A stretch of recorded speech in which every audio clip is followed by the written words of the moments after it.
Innal hamdalillah nahmaduhu wa nasta'inuhu wa nastaghfiruh wa na'udzu billahi min shururi anfusina wa min sayyiati a'malina. May yahdihillahu fala mudilla lahu wa may yudlil fala hadiyalah wa asyhadu an la ilaha illallah wahdahu la syarikalah wa asyhadu anna Muhammadan 'abduhu wa rasuluh. Ya ayyuhalladzina amanu taqullaha haqqa tuqatih wa la tamutunna illa wa antum muslimun. Amma ba'd. فإن أصدق الحديث كتاب الله وخير الهدي هدي محمد صلى الله عليه وسلم وشر الأمور محدثاتها وكل محدثة بدعة وكل بدعة ضلالة وكل ضلالة في النار. اللهم انفعنا بما علمتنا وعلمنا ما ينفعنا وزدنا علما. اللهم أرنا الحق حقا وارزقنا اتباعه وأرنا الباطل باطلا وارزقنا اجتنابه. رب اشرح لي صدري ويسر لي أمري واحلل عقدة من لساني يفقهوا قولي. Ma'asyiral muslimin, para jamaah, para hadirin, demikian pula para jamaah yang mengikuti kajian dari rumah, yang semoga senantiasa dimuliakan dan dirahmati oleh Allah Subhanahu wa taala. Alhamdulillah, segala puji senantiasa kita panjatkan pada Allah, salawat dan salam senantiasa kita sanjungkan pada Nabi dan Rasul kita, Nabi Muhammad sallallahu alaihi wasallam. Alhamdulillah, pada sore hari ini tak terasa kita sudah masuk hari ke-17 Ramadan. Menunjukkan bahwa Ramadan terus berkurang, makanya kita terus berusaha juga semoga amalan kita tidak berkurang tapi sebaliknya semakin bertambah ya. Semoga Allah beri taufik dan kemudahan. Allahumma amin. Dan para jamaah sekalian, a'azzanillahu wa iyyakum, pada kesempatan kali ini pada kajian menjelang buka puasa bersama hari ke-17 ini kita bersama-sama akan belajar seputar kiat singkat salat khusyuk. Salat khusyuk ini adalah salat yang kita damba-dambakan ya. Kita semuanya menginginkan salat kita ini khusyuk terus. Tapi ternyata itu tidak mudah ya. Dan dalam masalah menggapai salat khusyuk ya, ulama menjelaskan ya secara panjang lebar.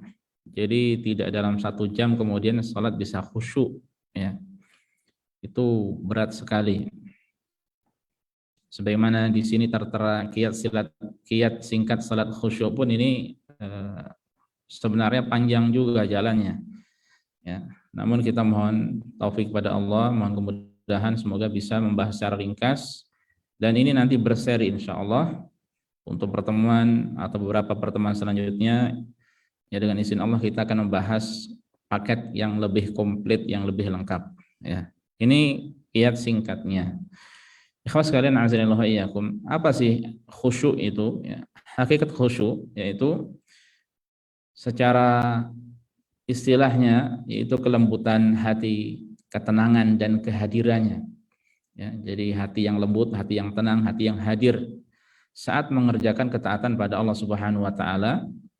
Yang mana hal itu diikuti oleh seluruh anggota badan baik yang lahir maupun yang batin.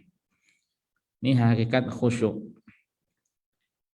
Ya, berarti mudahnya kalau seorang sholat khusyuk berarti dia hadir pada saat itu. Hadir hati, pikirannya itu hadir.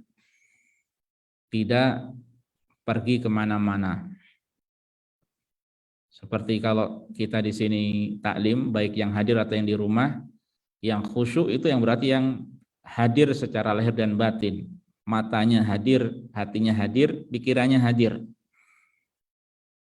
Bukan jasadnya hadir, tapi pikirannya ke al-baik. Ya. Atau jasadnya hadir, tapi pikirannya kemana-mana, ke Indonesia, kangen keluarga. Nah itu berarti tidak khusyuk. Ibnu Qayyim rahimahullah menerangkan khusyuk itu tempatnya di dalam hati dan buahnya tampak pada anggota badan. Secara asal tempat dari khusyuk itu di dalam hati. Nah, kalau hati khusyuk maka anggota tubuh akan mengikutinya.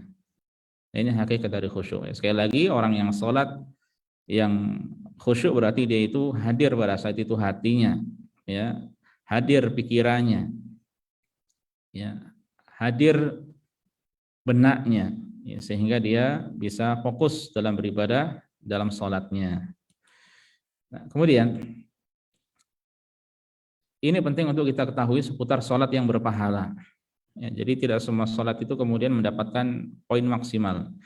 Ya, bahkan Rasulullah SAW mengatakan, nah ini penting, ya, dalam sebuah hadis dari Ammar bin Yasir, Rasulullah bersabda, Innal abda li yusalli shalah ma yuktabu lahu minha illa ushruha, tusu'aha, thumunuha, subu'aha, sudusuha, khumusuha, rubu'aha, thuluthuha, nisfuha. Sesungguhnya seorang hamba itu benar-benar dia mengerjakan salat, tapi tidak ditulis dari salat tersebut kecuali hanya 1/10-nya. Ya. Berarti 1/10 kan sedikit, ya. Atau kalau tidak 1/9-nya, 1/8-nya, 1/7-nya, 1/6-nya, 1/4-nya, 1/5 dulu, 1/5-nya, 1/4-nya, 1/3-nya, dan terakhir setengahnya. Rasulullah SAW berhenti pada lafadz setengahnya. Sebagian ulama ada yang mengatakan ini menunjukkan bahwa untuk sholat benar-benar bisa sempurna, bisa mendapatkan pahala sempurna itu tidak mudah. Beliau berhenti di sini sampai setengahnya. Jadi mungkin jarang atau amat jarang orang yang bisa selesai sholat pahalanya sempurna berapa? 100%. Ya. Kalau kita wallahu a'lam, bisa jadi 1/10 sudah alhamdulillah, bisa jadi 1/100. Ya. Kita mohon pada Allah semoga diberikan keikhlasan yang pertama, yang kedua sesuai dengan tuntunan, ya, dalam ibadah salat khususnya. Ketiga apa? Khusyuk. Nah, kita perlu terus memohon. Nah, lalu bagaimana seseorang itu bisa mendapatkan pahala yang bagus dalam salatnya? Simak apa yang disampaikan oleh Abdullah bin Abbas radhiyallahu taala anhuma, "Laisa laka min salatika illa ma aqalta minha." Engkau tidak mendapatkan apa-apa dari salatmu kecuali yang engkau itu hadir di dalamnya. Engkau paham, ya, engkau fokus di dalam salat itu. Assalamualaikum warahmatullahi wabarakatuh. Minta tolong langsung ke sini bapak-bapaknya, di sini langsung. Pak langsung. Minta tolong Pak Dani diatur, Pak Dani. Langsung disuruh sebelah sini dulu biar nanti tidak lompat-lompat, ya. Baik. Jazakallahu khair. Barakallahu fiik. Nah, ini kalau seseorang ingin dia dapat pahala yang bagus dalam sholatnya, jadi dia harus benar-benar hadir pada saat itu, ya. Dia hatinya itu hadir fokus dalam sholat yang dia kerjakan. Nah, kalau kita paham seperti ini berarti ya kita tahulah kualitas sholat kita. Jadi untuk ibadah salat itu para jamaah sekalian azanallahu wa iyyakum tidak cukup ikhlas dan sesuai dengan tuntunan, maksudnya gerakannya, tapi secara batinnya tidak khusyuk. Ya, makanya khusyuk ini penting. Bahkan sebagian ulama ada yang mengatakan khusyuk ini termasuk dari wajib salat. Nah, ini kalau sampai derajat wajib kan mengerikan. Berarti orang yang tidak khusyuk apa? Dia berdosa, ya, mengerikan. Nah, makanya kita terus berusaha karena itu yang bernilai dari ibadah sholat kita. Baik. Kemudian kita pada kesempatan kali ini akan membahas secara singkat kiat singkat sholat khusyuk. Syekh Al-Allamah bin Baz, Abdul Aziz bin Abdullah bin Baz rahimahullah, beliau mufti Arab Saudi sebelum Grand Mufti sekarang ini, ya, sebelum Syekh Abdul Aziz Al-Syekh hafizahullah. Beliau berkata, min asbabil khusyuk, ini singkatnya, ya. Di antara sebab kekhusyukan, antadkhulas shalah, engkau masuk dalam salat, wa anta farighul qalbi, sementara hatimu itu kosong. Maksudnya tidak memikirkan dunia, ya. Laisa indaka masyaghil, kamu tidak punya kesibukan. Ya, kita kan sering kalau masuk salat kan masih memikirkan kanan kiri, ya. Ibu-ibu salat Allahu Akbar, tadi kompornya udah dimatikan belum, gitu kan? Allahu Akbar, itu airnya tadi udah dimatikan belum di kamar mandi? Kita Allahu Akbar, duh kunci tadi mana ya? HP saya tadi mana? Ya, terkadang kan setan seperti itu menggoda kita. Allahu Akbar, aduh hutang sampai Ramadan ini belum diselesaikan, ya. Allahu Akbar, pekerjaan belum beres, ya. Allahu Akbar. Jadi kita memikirkan banyak hal. Kalau seperti itu, maka bagaimana seorang bisa khusyuk? Nah, ini simpelnya seperti ini. Sebab khusyuk orang masuk sholat dalam keadaan dia tidak memikirkan kecuali sholat. Ya. Makanya untuk mendapatkan kekhusyuan dalam salat ya, dengan praktis dan singkat bismillah dapat digapai dengan memperhatikan 2 poin berikut ya.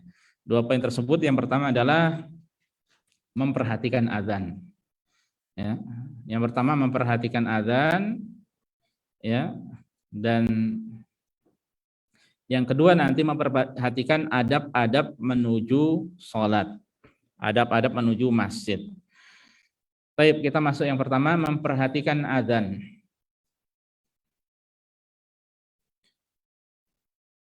Yang pertama, ya, poin ini mencakup 3 hal berikut. Ya, poin yang pertama ini perhatikan azan mencakup 3 poin berikut. Pertama, menyudahi pekerjaan saat mendengar azan. Ini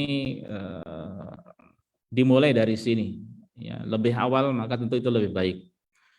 Makanya kalau kita, saya kira kita sangat paham. Ya. Makanya kalau kita datang sholatnya itu pas qomat, apa yang terjadi berarti? Ya, kan gerusa-gerusu apa kesusu keburu-buru. Kemudian apalagi kalau nggak tahu adab menuju masjid dia akan lari-lari sampai sholat dia ngos-ngosan. Ini konsekuensinya berarti menyudahi pekerjaan saat mendengar azan. Ya, jadi kita pas buka pakai takjil selesai langsung ke masjid Pak. Ya, kurma minum sudah selesai.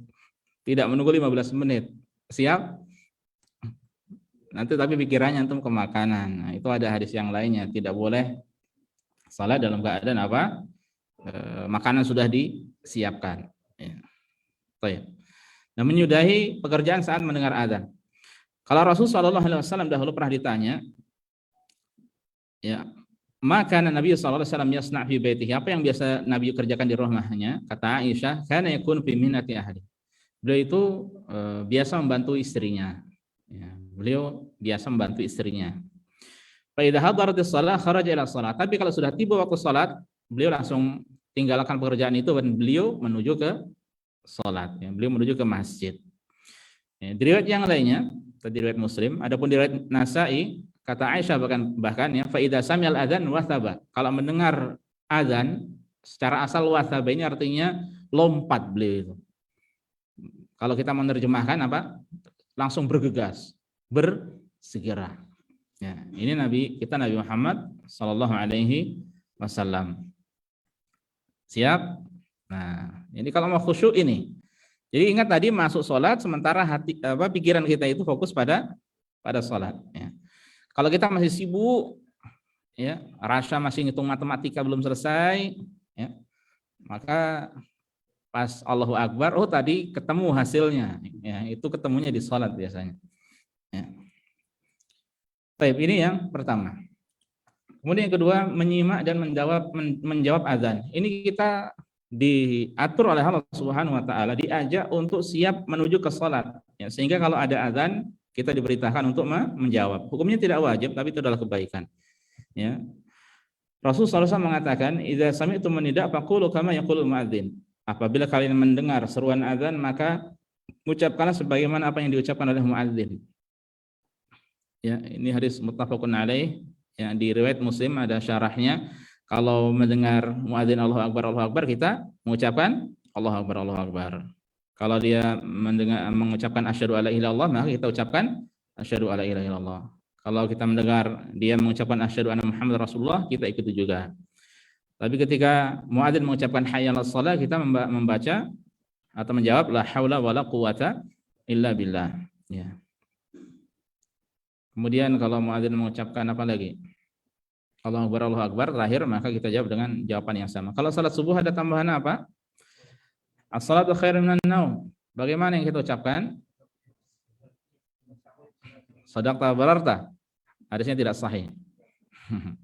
Shadaqta wa bararta hadisnya tidak sahih. Yang sahih ya, yang benar sesuai dengan kaidah umumnya, ikuti sebagaimana apa yang diucapkan oleh muadzin. Jadi kita jawab apa dengan kalimat as-salatu khairun minan naum. As-salatu khairun minan naum. Nah, ini supaya kalau seseorang dia mengikuti muadzin, berarti kan dia perlahan-lahan dia meninggalkan kesibukannya, pikirannya ditinggalkan, mulai fokus pada salat. Dan Rasul sallallahu alaihi wasallam mengatakan seandainya ada orang yang mendengar muadzin kemudian dia menjawab dengan jawaban seperti itu, ya, dia menjawabnya dari hati, maka dia akan masuk surga. Ya. Keutamaan menjawab azan, menyimak dan menjawab azan. Baik. Ya, silakan.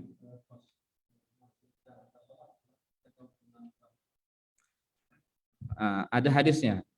Jadi tadi sudah saya sampaikan kalimat umum tadi, hadis umum dirinci dengan riwayat Muslim. Ya. Yang umum tadi riwayat Bukhari dan Muslim. Ya, jadi yang ini lafaz umum, kemudian adalah khususnya, ya ada yang sama dan ada yang berbeda. Nah, kalau yang berbeda ini penjelasannya dari Rasulullah Shallallahu Alaihi Wasallam. Nah, selanjutnya membaca salawat Ibrahimiyah dan doa setelah azan. Ya, salat Ibrahimiyah seperti salawat dalam salat. Ya, Allahumma shalli ala Muhammad wa ala Muhammad kama shallaita ala Ibrahim wa ala Ibrahim sampai akhir. Ya. Nah, ini salat Ibrahimiyah. Rasulullah SAW mengatakan, ya, idza sami'tum nida faqulu mithla ma yaqul. Apabila kalian mendengar azan maka ucapkanlah seperti apa yang dia muadzin ucapkan. Tsumma shallu alaihi. Kemudian sampaikanlah salawat padaku. Fa innahu man shalla alaihi salatan sallallahu alaihi biha asyran. Karena sungguhnya siapa yang bersalat padaku sekali maka Allah akan membalas sebanyak 10 kali. Ya. Nah, ini disyariatkan bersalat atas Rasul sallallahu alaihi wasallam. Tsumma sallallahu alaihi al-wasilah. Kemudian mohonlah pada Allah al-wasilah untukku, kata Rasul sallallahu alaihi wasallam. Fa innaha, karena al-wasilah itu adalah manzilatun fil jannah, suatu kedudukan di surga, la tambaghi illa li 'abdin min ibadillah. Tidak sepatutnya diberikan kecuali hanya untuk seorang dari hamba Allah saja. Wa arju an akuna anahu, dan aku berharap akulah hamba tersebut. Faman sa'ala liyal wasilah halat lahu syafa'ah. Siapa yang memohonkan wasilah untukku, maka dia berhak mendapatkan syafaatku, kata Rasulullah sallallahu alaihi wasallam. Nah, doanya bagaimana? Antum sudah hafal, Allahumma rabb hadhihi da'wati tammah wa salatul qa'imah ati Muhammadanil wasilata wal fadilah wa ba'athu maqama mahmudanil ladzi wa'adta. Ya, siapa yang mengucapkan kalimat ini, kata Rasulullah, halat lahu syafaati yaumil qiyamah, dia berhak mendapatkan syafaatku pada hari kiamat. Nah, ini salat Ibrahimiyah dan doa setelah azan. Ya. Bila selanjutnya berdoa maka doanya mustajab. Kalau dia mau berdoa maka silahkan, karena doa setelah azan adalah mustajab. Ya. Yang kemudian bisa dilanjutkan antara adzan dan iqamah, waktunya tergantung, ya, panjang itu pun mustajab.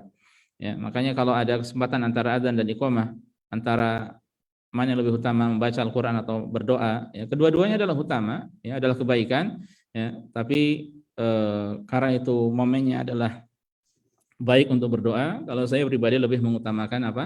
Doa, ya. Mau zikir boleh, mau apa?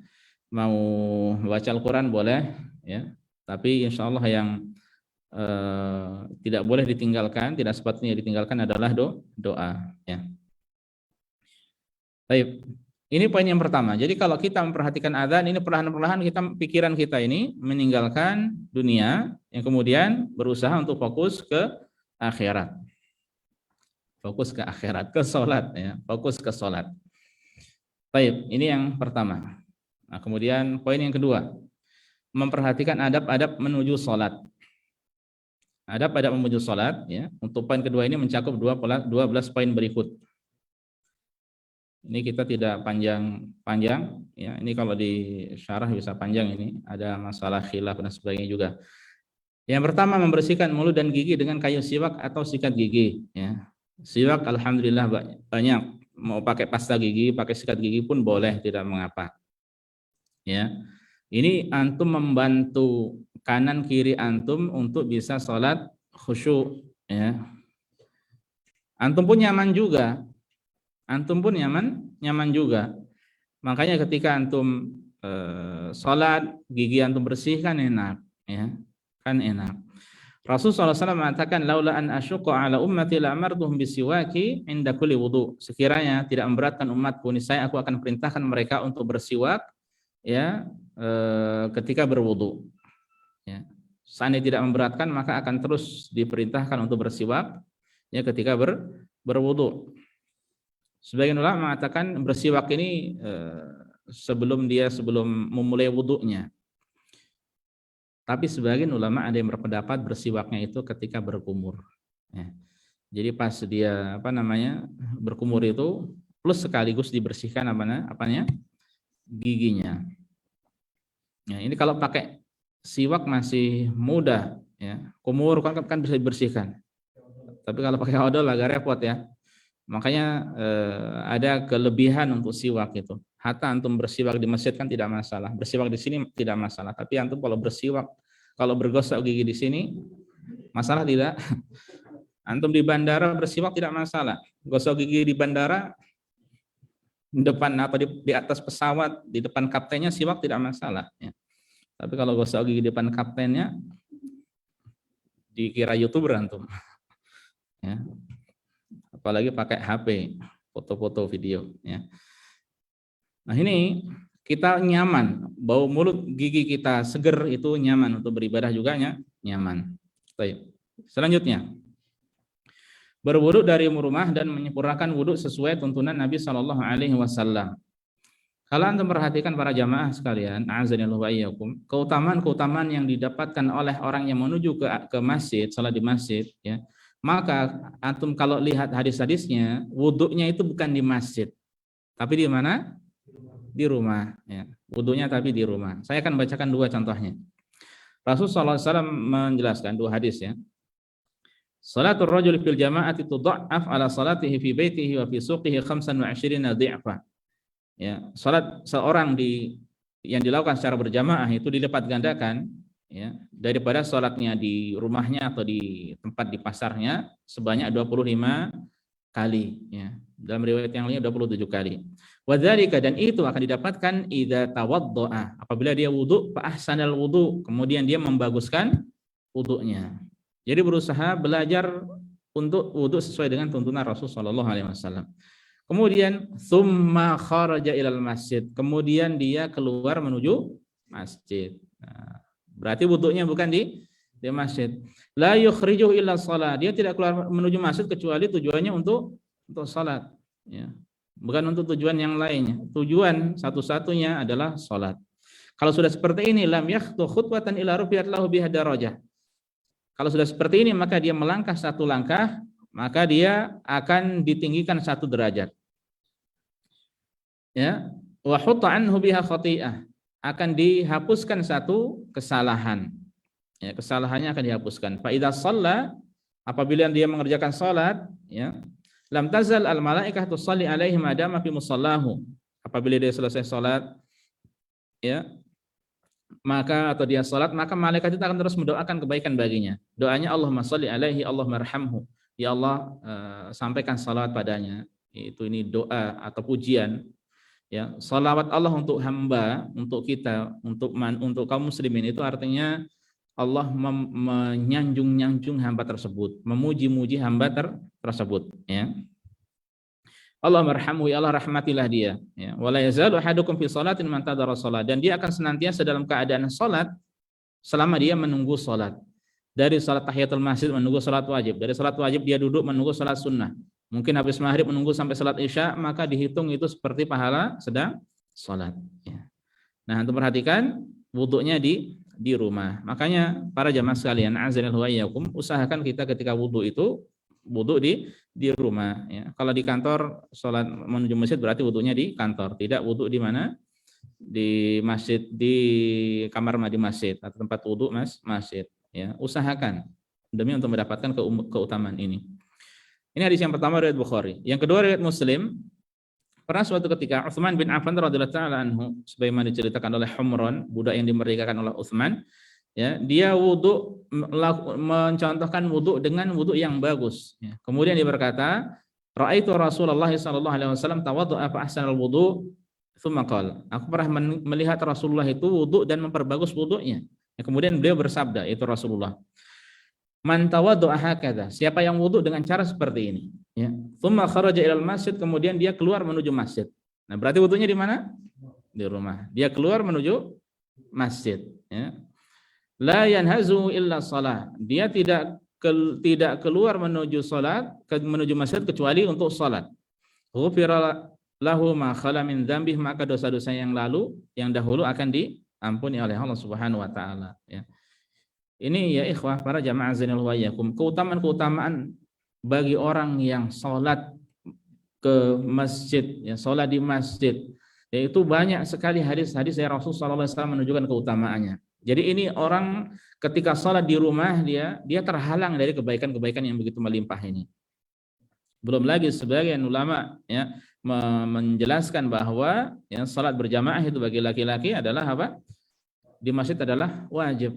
Ya. Ini pendapat yang begitu kuat. Ya. Makanya selama kita kalau tidak ada alasan benar-benar, ya maka kita berusaha untuk sholat wajib di masjid. Berusaha semaksimal mungkin. Ya. Butuh waktu sendiri untuk membahas tentang hukum sholat berjamaah di masjid bagi laki-laki. Baik. Nah itu yang kedua. Poin yang ketiga, menghindari bau-bauan yang kurang sedap. Menghindari bau-bauan yang kurang sedap. Seperti apa? Makan pete. Yang sesuai dalil dulu.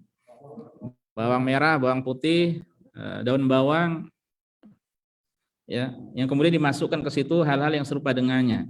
Pete, jengkol. Kalau orang-orang IPB, India, Bangladesh, Pakistan, Bangladesh juga mereka makanannya ada bau apanya gitu ya. Bumbu-bumbu masalahnya atau karinya itu kemana-mana ya. Ya. Termasuk juga di dalamnya rokok. Ini sangat mengganggu. Bahkan bau-bau dari jengkol dan pete itu lebih baik daripada baunya rokok. Ya. Maaf ya. Maaf, bukan itu antum setuju yakin. Gini, sebagian orang kalau dengan rokok biasa, tapi kalau dengan kentut ya, maaf nih, kentut itu kayaknya gimana gitu kan? Padahal yang berbahaya yang mana ini? Rokok. Yang lebih berbahaya rokok. Ya.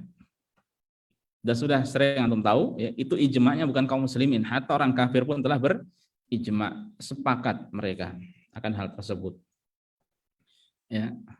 Makanya dari kita yang masih memiliki kebiasaan seperti ini ditinggalkan. Ini momen yang baik sekali di bulan Ramadan, tapi bukan alasannya supaya nanti di akhir bulan bisa nabung, bisa beli mobil, bisa beli motor, bisa buat bikin rumah. Tidak, sudah lillahi ta'ala. Tinggalkan yang buruk menuju kepada kebaikan. Ya.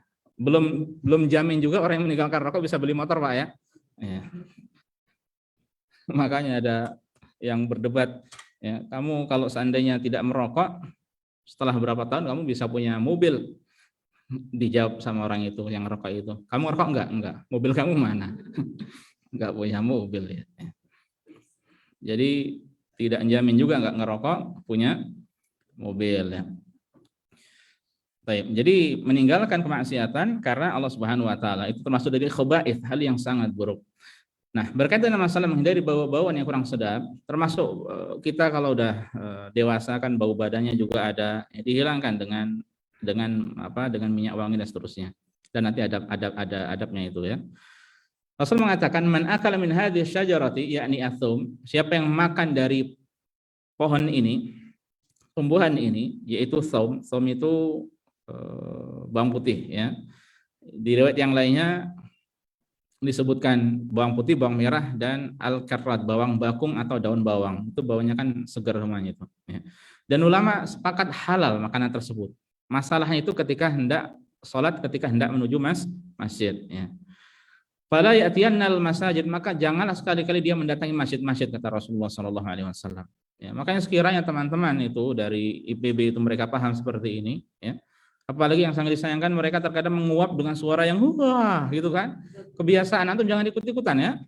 Itu setan masuk, kata Rasulullah SAW. Di toilet juga. Enggak, di sholat yang sangat disayangkan di sholat itu juga. Ya. Kita jangan ikut-ikutan. Ya. Di dalam riwayat yang lainnya, fa innal malaikah tata'adza mimma yata'adza minhu banu Adam. Sesungguhnya malaikat itu terganggu dari apa-apa yang manusia pun terganggu darinya. Ya, ketika manusia terganggu dengan bau-bauan tersebut, maka malaikat itu pun terganggu juga. Ya. Di riwayat yang lainnya, fal ya'tazil, hendaknya dia menjauhi kami, aw ya'tazil masjidan, hendaknya dia meninggalkan masjid kami. Ya. Nah, ini apa saja yang bau, kita berusaha untuk meninggalkan. Kita nyaman. Antum sholat kalau bau nggak enak kan nggak nyaman. Diri antum nggak nyaman. Dan antum kalau punya perasaan juga nggak enak sama kanan kiri kan. Ya. Makanya antum kalau mungkin mulutnya baunya nggak enak, antum ngomong sama teman kan miring-miring ngomongnya, iya kan? Nggak dihadapi lurus, miring-miring supaya dia nggak tercium baunya. Ya. Nah, baunya mentah atau matang, memang yang mendatangkan bau itu adalah yang mentah. Nah, solusinya ketika itu dimasak, maka baunya hilang atau tidak keras atau hilang ya, tidak keras atau tidak hilang atau tidak sekeras ketika mentah. Ulama mengatakan solusinya dimasak. Ini maksudnya yang mentah ya. Dan kebiasaan kalau mungkin termasuk di Indonesia habis makan kebuli, makan mandi, makan madbi, wah di absen semua ya makanan. Ya. Kemudian di situ ada bawang merah, bawang ini, bawang itu, bawang bombay ya. Nah, itu kan yang disertakan yang mentah ya. Baik. Insyaallah paham ya. Ini kita nyaman, orang-orang pun akan nyaman. Ini jalan untuk khusyuk. Selanjutnya adalah berdandan dengan mengenakan pakaian bersih, peci, parfum dan lain sebagainya. Intinya berdandan. Allah mengatakan, "Ya Bani Adam khudhu zinatakum inda kulli masjid." Wahai anak Adam, pakailah pakaian kamu yang bagus setiap memasuki masjid ya. Dan Rasul perintahkan, ilbasu min thiyabikumul bayad. Pakailah pakaian kalian yang berwarna putih ya. Fa innaha min khairi thiyabikum, karena semuanya itu termasuk pakaian kalian yang paling bagus. Wa kafinu fiha mautakum, dan kafanilah mayat atau jenazah kalian dengan kain yang warna putih. Makanya termasuk nikmat yang Allah berikan kepada Arab Saudi dan negara-negara samping kanan kirinya, ketika mereka, kebiasaan mereka di musim panas khususnya itu mengenakan pakaian apa? Putih. Itu pakaian yang dicintai oleh Rasulullah SAW, oleh Allah Subhanahu Wa Taala. Ya. Ya. Kalau kita di Indonesia ada pakaian apa? Baju takwa. Ya. Secara umum baju takwa warnanya apa? Putih. Ya. Tapi kalau takwanya sudah luntur dengan maksiat, bukan putih lagi ya. Tapi kalau pakaian tidak masalah warna lain-lainnya ya. Nah, ini berarti apa? Berusaha sebaik mungkin ya. Terus juga di antara adab menuju sholat Jumat adalah yang disampaikan oleh Rasulullah ya, kemudian memakai minyak wangi ya, memakai minyak wangi. Bahkan seandainya seseorang ketika tidak memiliki minyak wangi, temannya ada, kasih ya, temannya memberikan kepada yang lainnya. Dan dahulu Abdullah bin Mas'ud ya, kemudian Ibnu Abbas itu terbiasa kalau memakai wangi pakaian atau wangi, maka tercium oleh orang-orang. Ya. Dan Abdullah bin Abbas itu kalau menuju masjid lewat gitu, orang tidak melihat, tahu ini tercium, oh ini baunya dari Ibnu Abbas ya. Dan Rasulullah SAW di antara yang Allah berikan kecintaan kepada beliau adalah suka dengan minyak wangi ya. Makanya hendaknya antum suka dengan minyak wangi ya, karena itu untuk kita sendiri, untuk orang-orang pun ketika mencium pun akan suka. Meskipun untuk minyak wangi ini bersifat apa istilahnya, nisbi, relatif ya. Ada orang yang suka mungkin sultan, ada yang suka silver, ada yang suka misk, ada yang suka macam-macam ya. Kalau orang-orang Filipina contohnya, mereka nggak suka yang oles-oles itu, sukanya mereka yang spray. Ya. Kalau antum kayaknya yang suka yang mahal-mahal ini, atau yang dikasih hadiah ya, yang gratisan. Baik. Adab selanjutnya bersegera menuju ya, keluar masjid, bersegera keluar menuju masjid.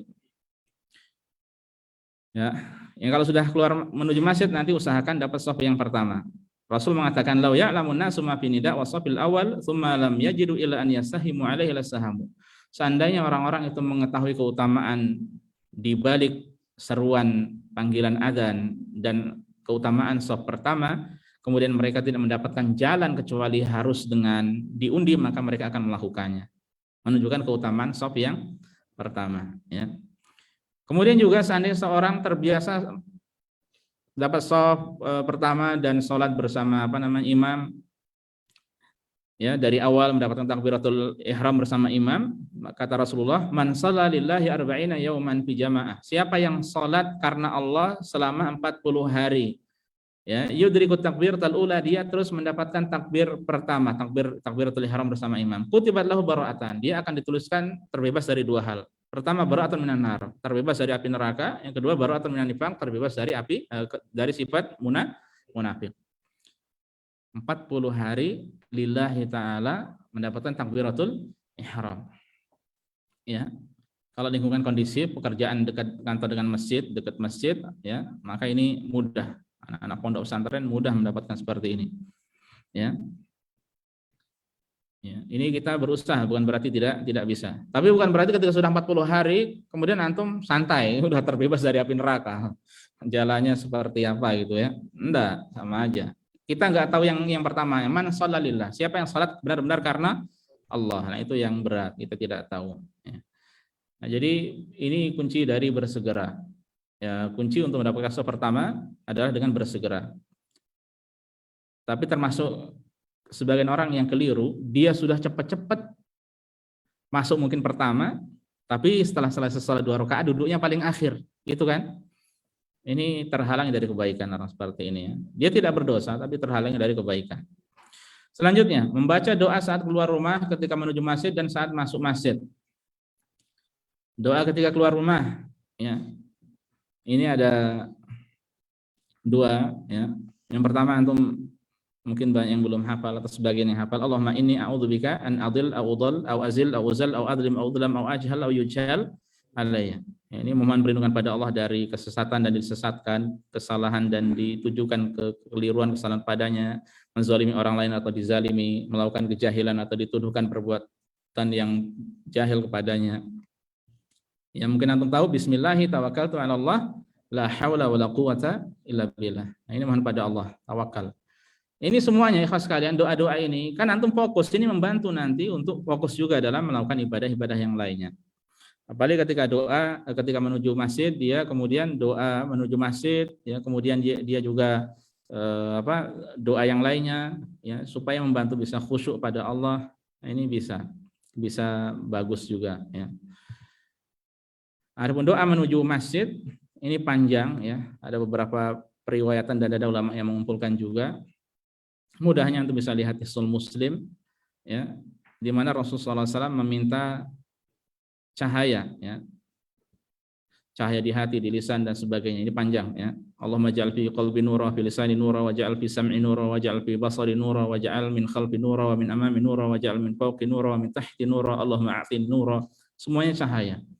Ya, kalau tidak salah Ibnu Hajar Al-Asqalani rahimahullah mengumpulkan totalnya itu ada 25 hal. Dalam 25 hal meminta cahaya pada Allah dalam doa menuju masjid.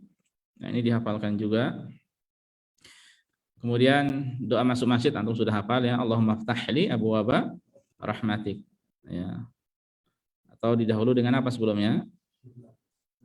Salawat, ya. Bismillah. Wassalatu wassalamu ala Rasulillah. Allahumma ftahli abwaaba rahmatik, ya.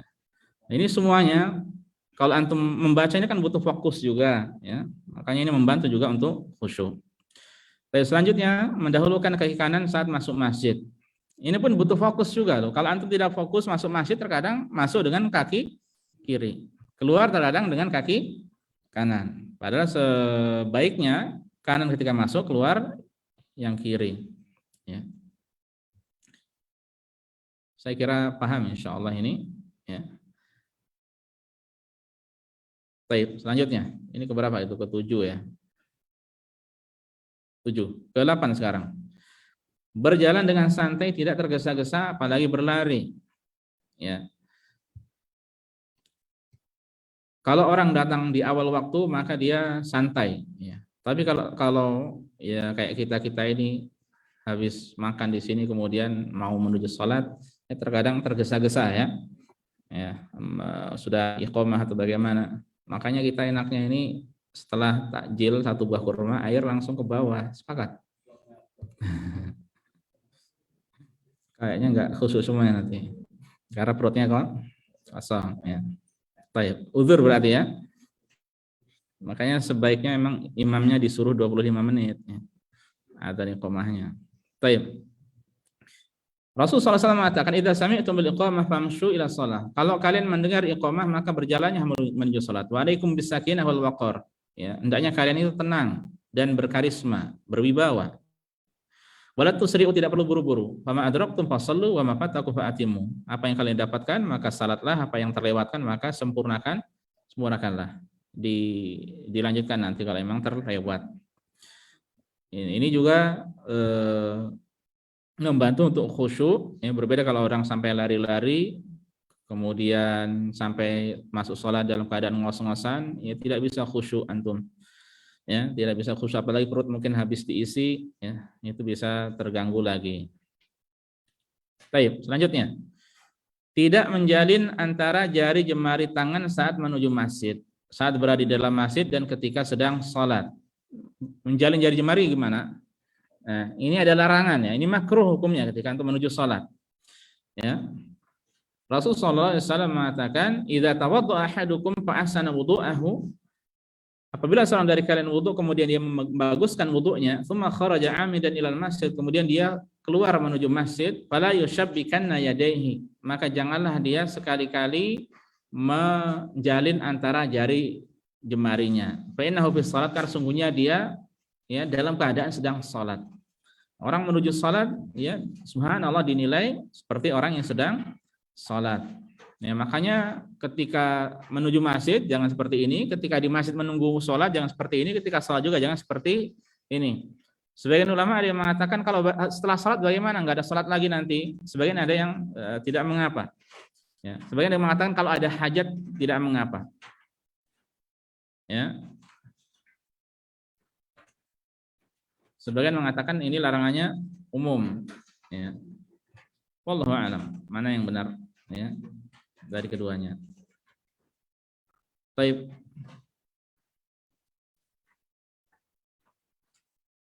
Selanjutnya menuju saf terdepan yang masih kosong. Ini tadi sama dengan poin yang keberapa tadi, kelima ya. Berusaha untuk mendapatkan saf yang depan. Antum kalau di saf depan itu enak, depan antum sudah enggak ada pemandangan yang aneh-aneh kan. Berbeda kalau seandainya antum saf kedua, ketiga, keempat, depan antum ada yang pakai baju Batman. Kalau di Indonesia jangan baca tulisan ini terus bawahnya dijulukin apa ente apa gitu. Sudah dibilang jangan baca malah baca gitu kan. Antum sholat ngikuti juga sih gini-gini. Semestinya sholat itu menghadap ke menghadap kiblat, iya kiblat. Pandangannya menghadap ke bawah ya. Ke bawah bukan ke depan ya. Nah, itu kalau itu termasuk untuk qiyat khusyuk yang agak panjang ya. Nah, ini kalau di depan antum nyaman, ya, tidak seperti yang di belakang.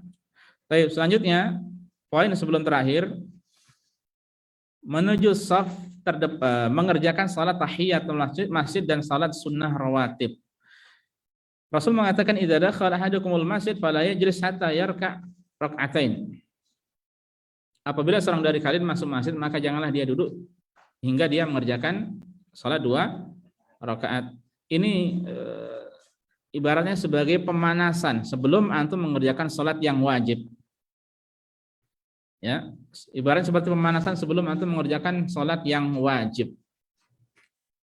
Yang wajib nanti benar-benar berusaha untuk khusyuk. Nah, di sini sebagai muqaddimah ya. Dan antum hendaknya berusaha untuk khusyuk ya, dalam mengerjakan ini. Dan ulama menjelaskan boleh enggak menggabungkan antara tahiyatul masjid dengan rawatib, contohnya sebelum subuh, contohnya sebelum zuhur. Boleh tidak? Boleh. Ya, jadi sebelum subuh antum mengerjakan 2 rakaat saja dengan 2 niat, atau mungkin setelah wudu dari rumah antum dengan 3 niat. Ya, dengan niat setelah wudu, dengan niat tahiyatul masjid, dengan niat salat sunnah rawatib sebelum fajar contohnya. Ya, nah, ini usahakan demikian. Bagaimana? Bisa-bisa tidak mengapa. Tapi terkadang waktu mencukupi atau tidak. Kalau di sini mungkin masih aman ya. Kalau di Indonesia terkadang itu kita yang di rumah itu begitu mepet antara adzan dan iqamah. Hatta subuh terkadang mepet banget ya. Semestinya dikasih kesempatan, orang tidur terkadang ada yang bangunnya terlambat. Ada yang butuh santai dulu, maksudnya tidak langsung bisa bergegas, duduk sesaat dulu ya. Ada yang mungkin ke belakang agak lama, ya dikasih kesempatan. Kalau mau dipisah-pisah boleh, tidak mengapa mas. Semoga pahalanya lebih banyak, ya gerakannya lebih banyak, dia ya lebih lelah dibanding ketika hanya 2 rakaat. Baik. Nah, jadi mengerjakan salat tahiyatul masjid dan salat sunnah rawatib. Dan yang terakhir para jamaah sekalian, berdoa antara adzan dan iqamah, ya, termasuk berdoa seperti doa mohon kekhusyukan, ya. Ada doa-doa yang la yurad, yang tidak ditolak, ya, diantaranya bainal adzan wal iqamah, antara adzan dan iqamah. Nah, makanya ini dimanfaatkan untuk berdoa. Di antara doanya apa? Atau mohon kekhusyukan, atau mohon perlindungan pada Allah dari hati yang tidak khusyuk. Ada yang hafal hadisnya? Allahumma inni a'udzubika min qalbin la yakhsha wa nafsin la tashba. Wa min apa? Allahumma inni a'udzubika min qalbin la yakhsha wa min nafsin la tashba. Wa min apa? Wa min da'watin la yustajabu laha. Ya. Dan dari doa yang tidak dikabulkan. Mohon perlindungan pada Allah. Ya. Atau antum juga Allahumma inni as'alukal khusyuk, atau dengan bahasa Indonesia, ya Allah aku mohon khusyuk ya Allah dalam salat, ya Allah dalam beribadah padamu. Mohon pada Allah. Ya, antara adzan dan iqamah pakai bahasa Indonesia tidak mengapa. Nah, apabila ini ikhwas sekalian diperhatikan benar-benar, antum untuk doa itu kan butuh khusyuk, tapi ini doa-doa yang benar khusyuk, bukan hadir tapi pikirannya kemana-mana, ya. Ya, kalau sudah seperti ini, maka ini sebagai muqaddimah, ya, agar ibadah antum, salat antum bisa benar-benar khusyuk insyaallah. Nah, ini saja para jamaah yang bisa disampaikan pada kesempatan kali ini. Semoga bermanfaat bagi kita semuanya, ya. Kurang lebihnya saya mohon maaf, ya. Dan insyaallah besok kita lanjutkan dengan kiat khusyuk yang lebih panjang. Semoga Allah berikan kemudahan. Ini saja. Subhanakallah bihamdika asyhadu an la ilaha illa anta astaghfiruka wa atubu ilaika. Assalamualaikum warahmatullahi wabarakatuh.